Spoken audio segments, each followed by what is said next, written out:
I covered the Kennedy White House for only about the last 6 months before the assassination.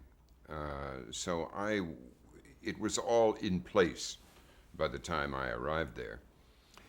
And Kennedy carried, as I wrote once, a kind of high pressure system around with him, as in the weather. You know, he carried his own good weather around with him, and it seemed that almost no matter what he did, the press liked it. And he was a darling of the press.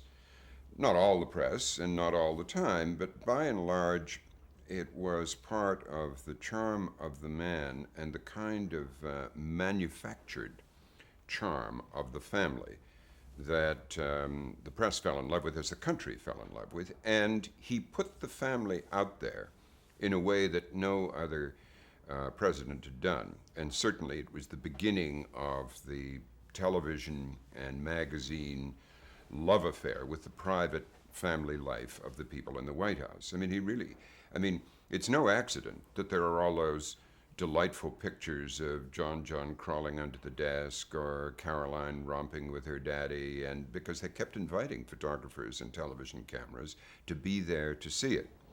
So they were creating, ironically, as we now know it is, they were creating this sort of blissful picture of everyday sort of well-to-do, upper-middle-class American life, when in fact it was pretty dysfunctional in terms of the marriage and everything else. But that was all engineered.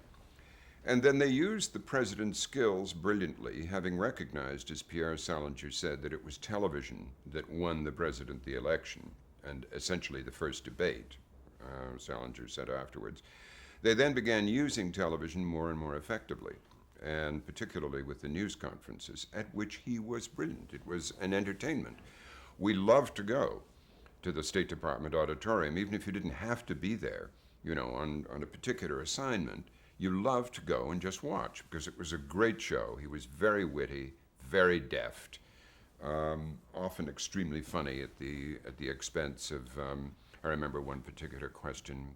Somebody said, Senator Goldwater has criticized your something or other policy. And Kennedy said, he said something like, well, Senator Goldwater's been having a very busy week selling off TVA,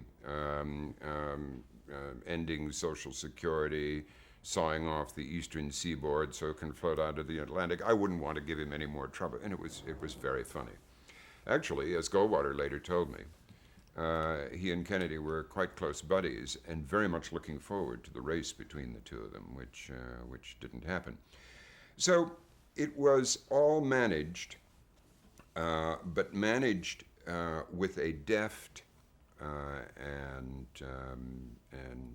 very skillful light touch. Salinger was partly responsible for that. Salinger's touch with the media was very skillful, I thought. But then they had as a subject a man that, whether they were Republicans or Democrats, the country came to love, because he gave the country such a good sense of itself.